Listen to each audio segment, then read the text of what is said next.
Hello, it is Mac here, and today I'm going to about the Dropzone Adversary Mode that was added to GTA Online in the January DLC, or whatever they're going to call it, which they haven't really given a name for it. But it was that DLC that added the Dropzone and the two new Benny's Mod Shop cars. Now this is a new game mode and a new adversary mode for GTA Online, and it's sort of like King of the Castle, but if everybody was jumping out of a cargo boat near spawn. And it's actually kind of an interesting game mode.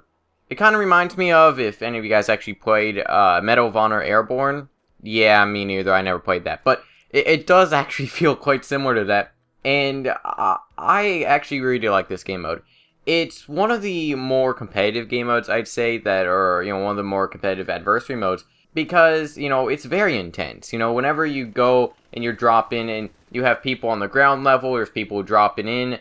It's very competitive. And it's very intense. Especially if you have like 4 teams or something like that, it can be super intense. And you're grabbing weapons, you're trying to kill people that are paired dropping. You want to capture the objective, and you want to hold that until you win. That's sort of how this game mode works. And what I like about it is it sort of has a respawn timer, but it's a more interactive respawn timer. So in a lot of games, whenever you die, you have to wait a certain number of time before you can respawn. And in here, it's basically instant. You spawn instantly, but you still have to make it down to the objective. And that's actually a pretty interesting mechanic, and I actually do like it quite a bit. Problem is if you're playing with lower counts of people, it can be a little bit one-sided. Whoever, gets them to the objective first, if they kill, everybody else, they're gonna be there for, like, say, 15 seconds, and they're gonna be able to get, the objective. I mean, they're gonna be able to capture it for the longest time.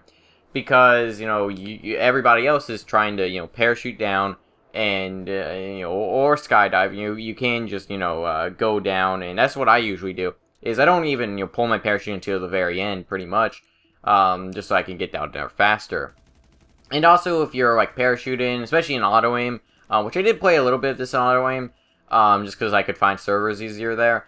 And, whenever you're playing in something like that, they can just lock onto your parachute, and if they shoot your parachute, you're just going to be flying all over the place. And as for the maps were okay. You have some, like some in Mirror Park. You have one in the docks, which is probably my least favorite. You have the one near the university, and there's also another one in the concert area. That sort of concert area near Vinewood. And my favorite maps are probably the concert one, and also probably the Mirror Park one. The problem with the Mirror Park one, though, is I haven't played it much with a lot of people, so that may be a problem. And it does feel a little bit one-sided. It seems like the team that spawns near the mountains would probably win more often than the team that, spawns somewhere else. I would have actually liked if the Mirror Park, instead of it being in that cul-de-sac, if it was sort of like on that island, in that little lake for Mirror Park. That would be kind of interesting.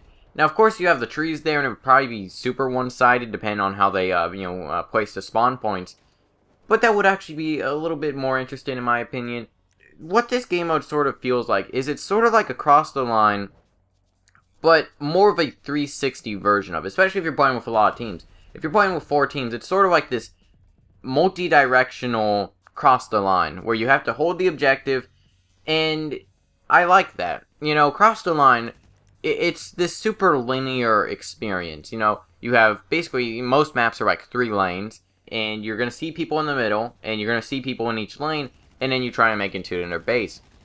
This one is a little bit different. You still spawn kind of far away from the objective, or I guess higher up from the objective. Also, one other thing I do want to mention about this game mode is I would have liked maybe a, Dropzone Part 2 or Dropzone 2.0 or something like that, where instead of being in these, these cargo bobs that are just, there in the sky, maybe have it something like where you're in like a Titan or something, and like the Titan's moving around the map, so it's sort of like, just flying around the map, and you want to time your jump. So if, it's flying around the map in sort of this circle, and maybe the map, and maybe the objective would be a little bit bigger, and the map in general would be a little bit bigger with this.